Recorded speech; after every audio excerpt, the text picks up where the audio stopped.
I'm here on the job site with Dale, who's a framing contractor. Hey, good morning. Dale traded up to Geico Commercial Auto Insurance for all his business vehicles. We're here where he needs us most. Yep, they sure are. We make it easy for him to save on all his insurance needs, all in one place, with coverage that fits his business and bottom line. Oh, I shouldn't have looked down. It's all right. We're so far up here. Look at me. Take a deep breath. Oh, I'm good. So good. Get a commercial auto insurance quote today at geico.com and see how much you could save. Get more with Geico.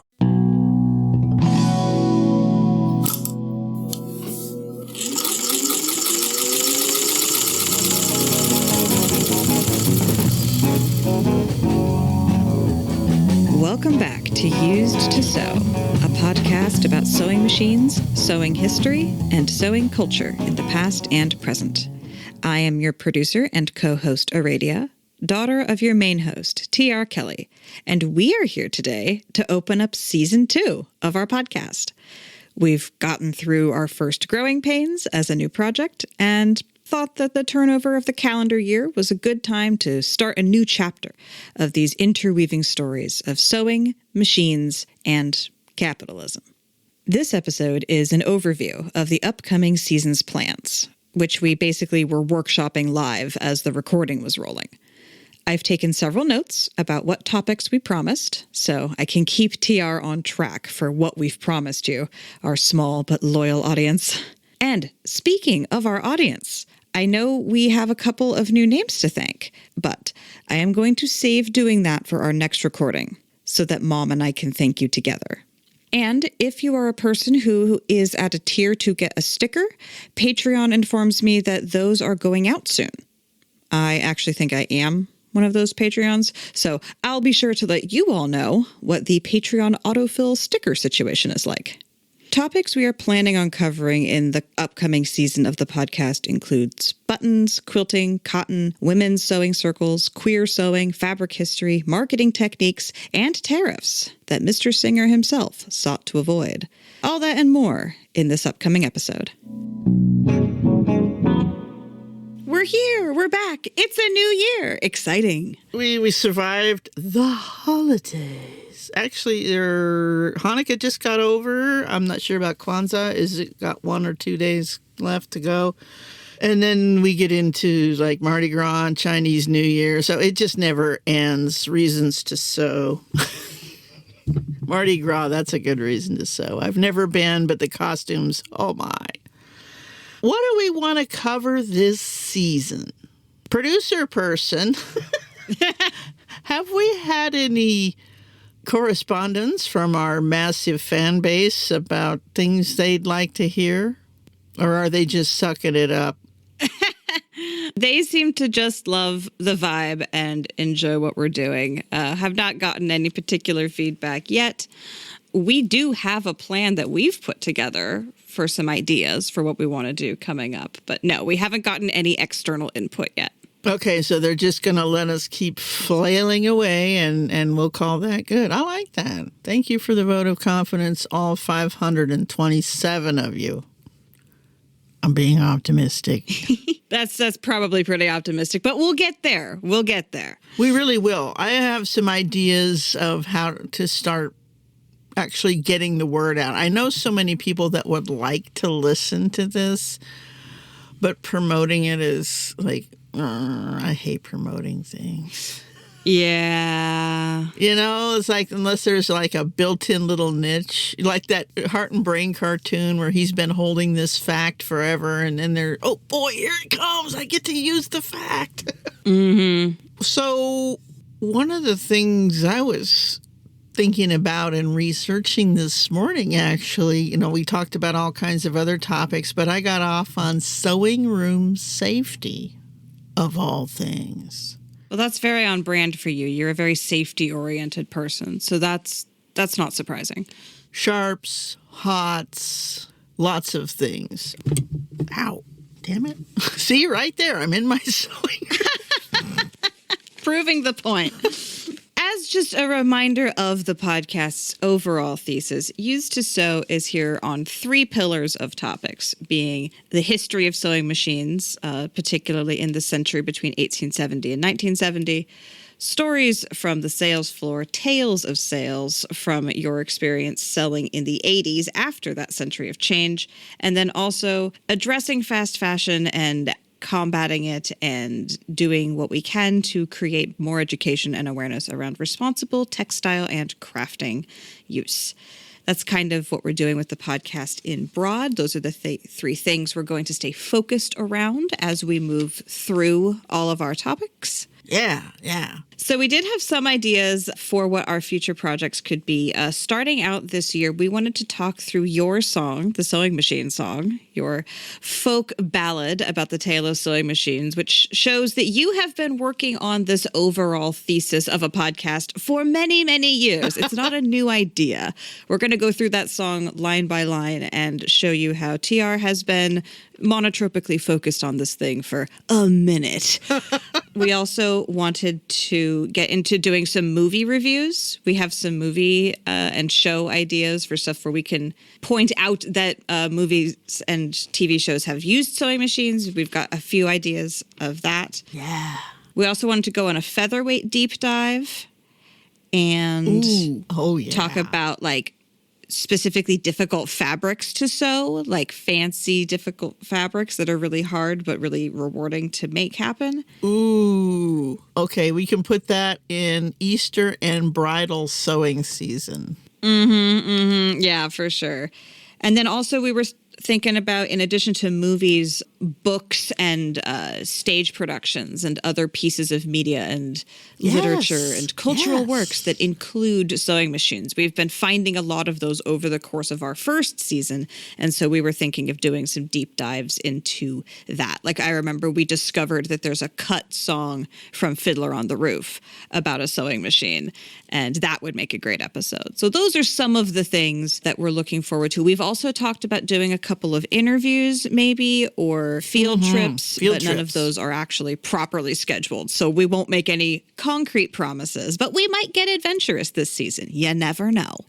I'm going to a fabric store. What is today? Friday? I've lost track of what actual day it is. Sometime this weekend, I'm going to actually go visit Bonnie's Fabric because I actually need to buy something brand new, which is sewing machine. Oh, what the heck is it? The little round things, bobbins. Dirty are. Would you believe the sewing machine I have here with me, I only have one bobbin for? That's the Elna. I've got my featherweight, but it can't do zigzags, and I'm doing a job right now where I need zigzags. So it's like I've got one bobbin. Okay, so I need to go find some Elna bobbins, and I also need tan thread. All the thread I have with me are all those stupid colors that you hate. Greens and browns and rusts. But I don't have any just basic sort of tan, natural colored thread, like muslin colored, because I'm trying to finish this quilt project here. And I need a new seam ripper.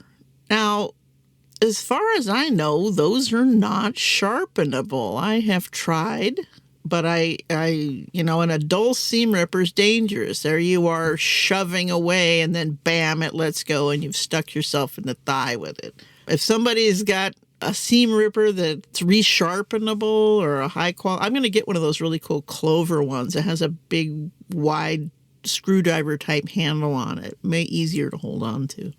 So yeah, actually, things that I have kept, it's like there's some things you do have to buy. So I'm going to my local little quilt shop to buy them.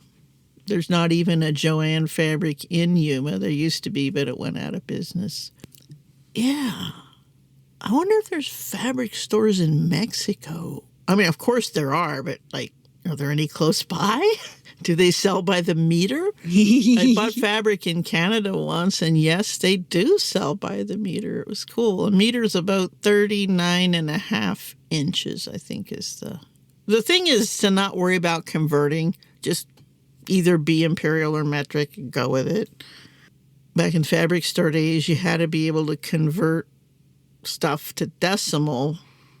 An eighth of a yard is 0.125. because that's the language the cash register talked. But sewing and math. Ah!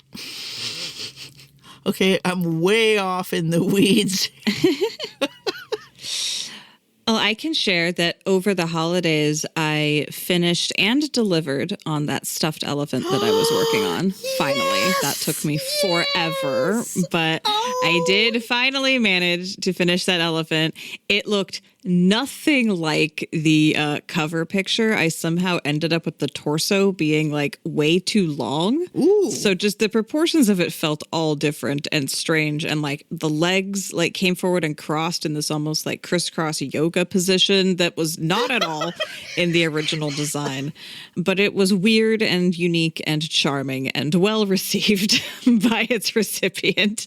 So we're going to call that a win. Now, I know who got that. Knowing who that was for, the weirder the better. Right. Yeah, it was well received. So That is so sweet. The first sewing machine project I ever made was a stuffed animal in 7th grade home ec. And it was a mouse about the size of a football with ears, basically. And I couldn't get the ears to stand up. They always flopped forward towards the eyes. And I was like, what's wrong with that? Okay, now later I realized, oh, wait, you didn't understitch this part to that part. But yeah, sometimes it didn't come out like the picture. It's just annoying. And I know, how I'm usually not great at getting my curves correct. And I could see it in the way that some of the curves were sort of pinched. But whatever, it was all made out of recycled materials. Or not recycled, but scrounged and upcycled and secondhand materials. Even the one-use stuff, like the interfacing and the batting, obviously, that's all single use. But I still scrounged the fresh supplies from other people's stashes. None of it was new, which again, this recipient would not have wanted any new materials. So there were none. You're welcome. But yeah, it was really fun to get that project finished. And then also I worked on unpacking some buttons that I got sent to me from my grandma. Yes, you hinted about that in a previous. There was several shell buttons in there. It was mostly spare buttons from other garments. Like they hadn't been cut off of garments. They were just like the extra button that came with a blouse or whatever. Oh, right. But there were several shells and a couple of weird like metal chunky, like a coat buttons, I guess, and also some pearls with handwriting from my great-great-grandmother on the outside. Whoa. So yeah, that's very fun. I feel like we should spread them all out and like look at them all entire, because I just had to spend an hour just carefully opening tiny little bags and emptying single buttons into a jar. But in the end, I had a nice little jar of buttons. And some that were corroded beyond the point of usefulness. Oh. So that's fun. Oh, yeah, we can have a complete another button episode. We can talk about, I'll save buttons and buttonholers for when I'm up there, and we can like look at the different types of buttons and what they would be used for. Like there's 2 holes, 4 holes, shanks. How do you put those on? Can you put those on with a sewing machine? Yeah, the science of buttons and buttonholes on a new episode of Used to Sew coming this summer. Oh, I love that idea. Because I have all those questions about buttonholes and buttons. That would be great. All the different types of buttonholes that can be worked by hand and what their machine equivalents are. And yeah, it's like one of those really underappreciated part of a garment until a button falls off. And that's one of the prime reasons nowadays that people give a shirt away, because nobody knows how to sew a button back on or has a needle and thread. Really, just a simple needle and thread. Or you get one of those little mending kits at the hotel and you actually try to sew something with it. That thread is like, frog eyelashes. Boop, snap, nope. Not sewing anything with that. So, buttons and buttonholes, very critical part of a garment. I've been reading a lot about them in anticipation of this episode because, like you, first time I saw a mechanical buttonholer work, I was like, ooh, how cool is that? So, and if you haven't, or like, back when I worked in the fabric store, people, oh, what are you going to make today, Mrs. Customer? Oh, I want to make a shirt, but it has to be pullover. I don't want to do buttons and buttonholes. It's like, so of course would you like to see how to do it with a one-touch automatic? Here, come over to the sewing machine department. Easy. Sale right there. Bam. Oh, yeah. A lot of people just never didn't know you can do it by machine, even without one of those a lot of machines have it built in now. But that's one of the first things a zigzag machine could do. You could actually do the run down one side, bar tack, go back the other way, bar tack, and now you've got a bar tack buttonhole, which is the kind you see on commercial garments, and they're not great. The template ones with the rounded corners, those things are burly. Hell yes, they are very burly. Oh, geeking out on buttons.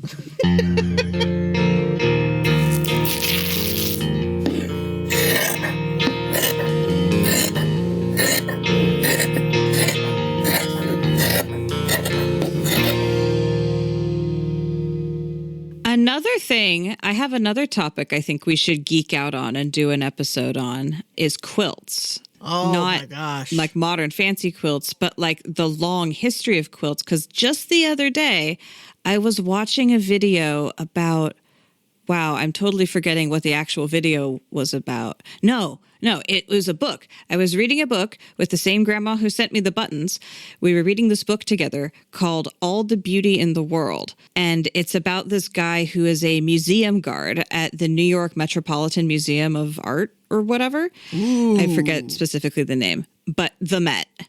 He's a guard there for 10 years, and he writes this beautiful book about his decade of being a guard. And near the end of the book, he talks about a quilt display that is put up in it as they are trying to get new, more interesting, less traditional Met galleries in there. He goes back and checks it out, and there's a quilt display. And part of the quilt display is this thing called the Gee Bend quilts. Yes. Gee's Bend.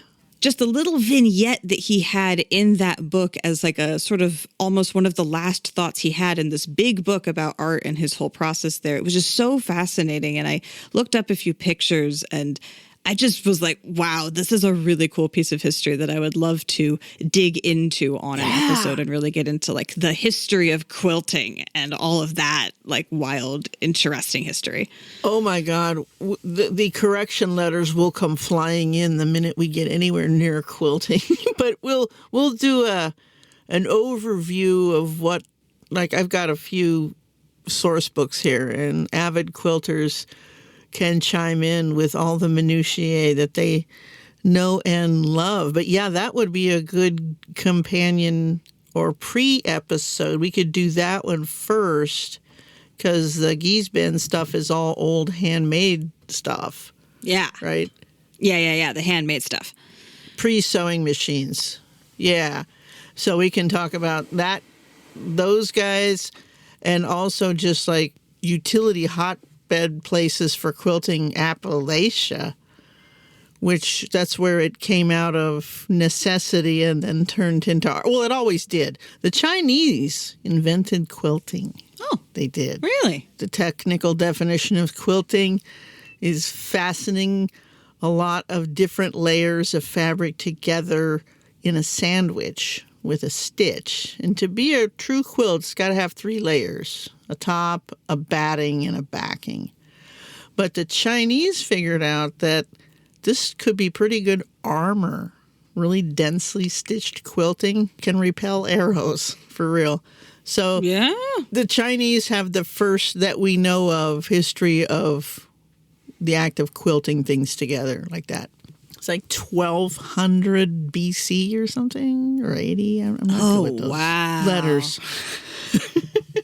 But yeah, Gee's Bend, we should see if it's Gee's or G's. I'm pretty sure it's Gee's.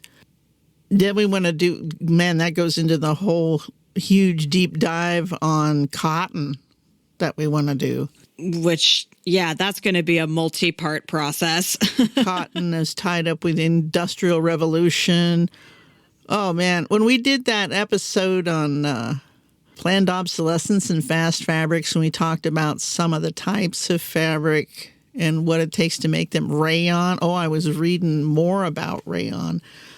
Just terrible stuff. So, yeah, more touching upon fabric and why you should choose your fabric carefully and pick used fabric, but also be careful because used fabrics often contain toxic dyes and finishes that we know better now. But there was some fabric in the 70s that was fireproof. Yay, fireproof, but also caused cancer. So, oops. Also, I've talked about old silk. You'll rarely find old silk. It falls apart because of the dyes and things. But more about used items that you can upcycle. There is so much upcycling stuff happening online now. It's a thing. So I'm really happy we can put our little canoe into this river of coolness. You know what I mean? Oh, yeah, for sure. I definitely have been realizing I need to acquire some new materials, materials like fabric that I very much do not have to acquire new. So I'm going to have to actually walk the walk and do the thing where it's more labor intensive than just ordering it off of the internet. But yeah, I have some projects that I do not have the fabric for, but I need the project. So gonna have to report back to the podcast audience about how that process goes. You can witness me doing it in real time. Well, life experience here. You're not far from the Florence, Oregon, St. Vincent de Paul. Now, Florence, Oregon is a retirement community. Lots of older women that have sewn for a lifetime, and as they downsize and move into places with pickleball and shuffleboard and they don't want all that fabric, or they pass on or whatever. Anyway, Florence St. Vinny's is one of the best places to find high quality fabrics and notions. But I've always got really good fabric out there, and it's a chill place to shop. It is a very chill place to shop. It's one of the only places I can indulge in anything approaching retail therapy where I actually enjoy just looking at what is there. I don't have to buy it. I just enjoy the process of being in the store. I can never experience that anywhere, but that particular St. Vinny's is actually quite chill. Yeah, we have lots of friends. I mean, Maggie used to work there, and other people I know work there. When we lived out there, we'd go pretty much every week, just looking for pretty much sewing machines and notions and stuff like that while we were doing laundry. But I was always impressed with the fabric selection there. And don't overlook, there's another good section you might miss because it's not raw fabric, which is the kitchen domestics along the back wall. That's all your aprons and tablecloths. You know that big striped jumper I made 5 years ago? It still practically looks new because it was a reversible double-sided twill tablecloth. My God, this fabric is impervious. It's, that's made for hardware tablecloths. It's okay, because it's going to get washed a lot and it has to look good for company. So as you're upcycling and looking for fabric, look in, sheets. Look for ones that say stuff like 100% Egyptian cotton or made in USA. Look at the thread count, hold it up to the light. If you can see a lot of space in the threads, use accordingly. Oh, I want to go fabric shopping. That's my favorite retail therapy, is petting fabric. Well, I am looking forward to when you're back up here and the sun is back up here and we can do projects in person and all of that and record without quite so many Zoom shenanigans. But for now, it's January, so you're going to be staying down there for a bit. Yeah, I think we're halfway through being here. Yeah.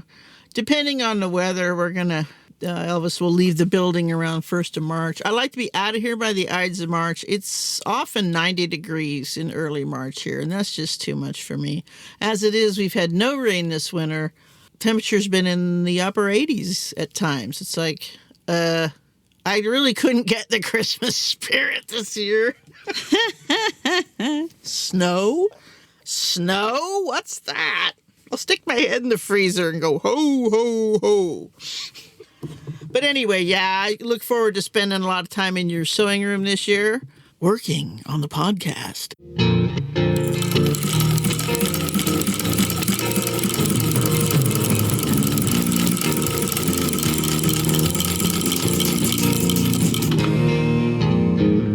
You know, that's something else I would like to, I know folks out there, do you sew by yourself? Do you sew with friends? Because that's another reason to have more than one sewing machine is so you can have people come over and you can sew together.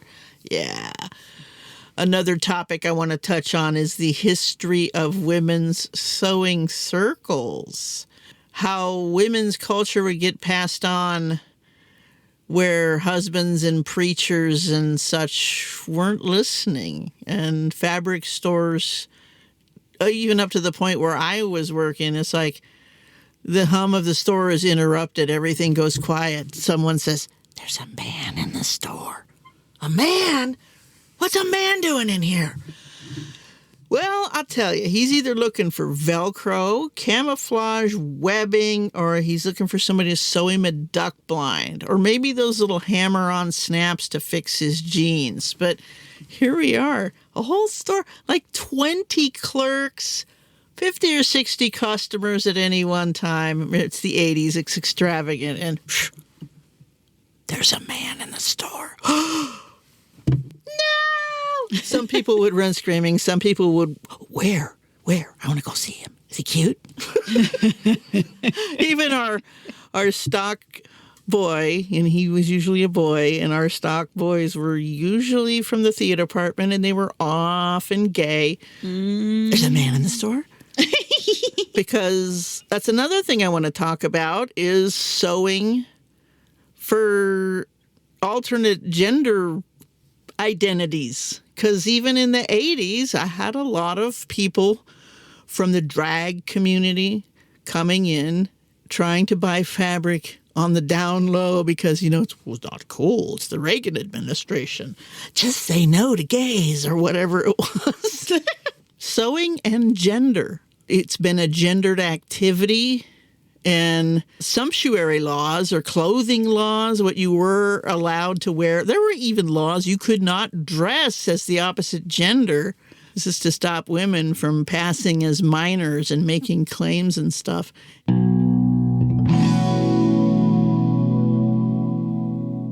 This episode of Used to Sew is brought to you by Stagecoach Road Vintage Sewing Machine, the unofficial sponsor of this podcast. Stagecoach Road Vintage Sewing Machine is a very small rural business run by our friend Mike Kramer, a patient and mechanically minded fellow who, TR, trained in the art of vintage sewing machine repair.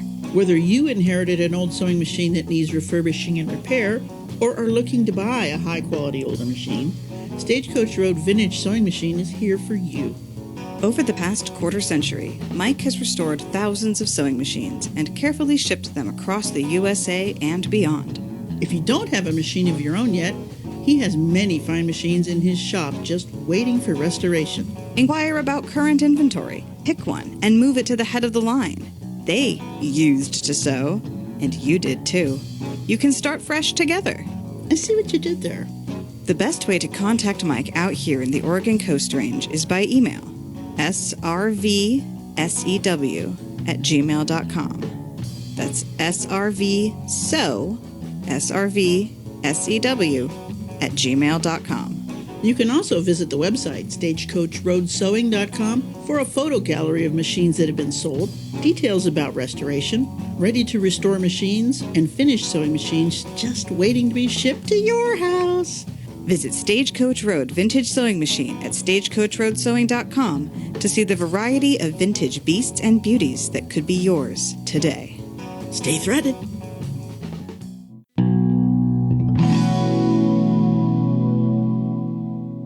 Sewing and gender, another thread.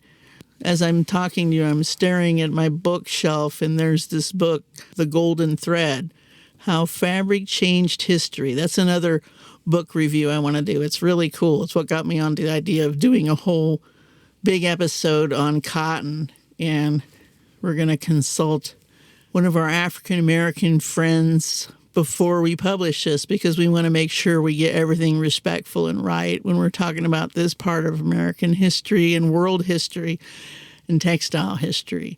Yeah, I noticed that book in our Kindle library, and me and my grandma are looking for our next book to read for our 2-person book club. And I was kind of half thinking that might be an interesting topic to go through with her.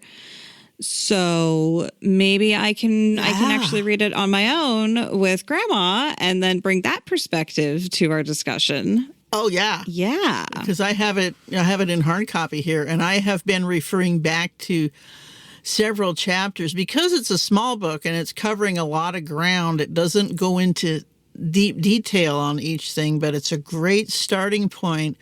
Yeah, and it mentions sewing machines not at all, which I think is very hilarious. It's all about the fabric and what humans do with fabric, and how it has chapters on everything from cotton to like spacesuits. So each chapter is about a different technical fabric thing. So yeah, if you guys read it, we could really deep dive on this, and then we could relate those to how sewing machine technology had to change for Mrs. Customer to be able to sew Lycra swimwear, right? You're not really going to do that on an 1888 treadle. I mean, you could, but it's not going to look very well. It's just not, because of how stitches are formed and and how fabric is made, and the modulus of elasticity and the cosine of the apple pie and all that stuff. That's a very technical description. It's like a Star Trek script where the script writers put a little bracket saying, insert technical stuff here. They have to go have nerds go and actually, okay, here's what the characters should probably say here. But the script writers don't know. They write tech gobbledygook. I love it. Yeah, that's how I felt about the sales manual. Hello, Mrs. Customer. Sales gobbledygook. I did not. Tales of sales, man. I'm going to inoculate you people against sales techniques by telling you how Singer told us how to. Yeah, sales is sewing machine sales goes way back to Mr. Singer himself. And since his name was Singer, he got the Swedish nightingale soprano Jenny Lind to come and sing at his demonstrations. I just found out about this. I need to find out more, because she was like the Adele of her day or whatever. And she's like, oh, my God. Pre-recording. Wow. If you want to hear music, you have to be there, right? So the fact that Singer is bringing this world-famous singer was a big deal. And, of course, he's going to sell a few machines. So sales and sewing machines. It'll be fun. I'm looking forward to it. That sounds like a blast. Getting deeper into the, I won't say evils, but the murkier waters around sewing machines and their impact on our culture. Because like every tool, they have been used for many different ends, not all of them great. So I think understanding all of that history a little bit in more depth will be very interesting and illuminating on the world as we find it today, you know? Oh, totally.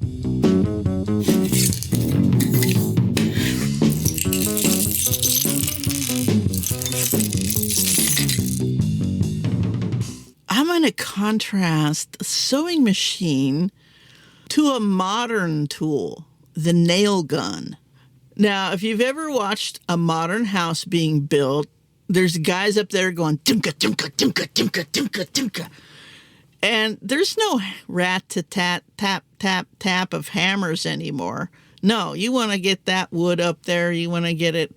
This thing, it reminds me of a wood sewing machine. They're slamming so many nails in there Yeah. to sort of stitch the wood together, and they're doing it real fast. And it's not really, I don't think, I mean, it's slammed together. I mean, it's, okay, disclaimer, it's my husband's favorite tool, but he's a contractor and he's paid by how fast can you get that done.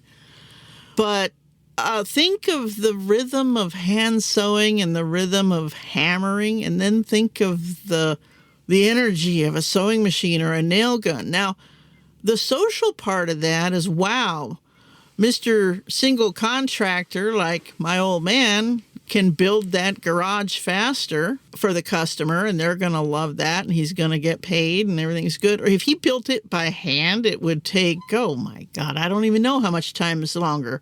Probably longer than the sewing machine hand sewing thing on a shirt. But, you know, more and faster isn't always better.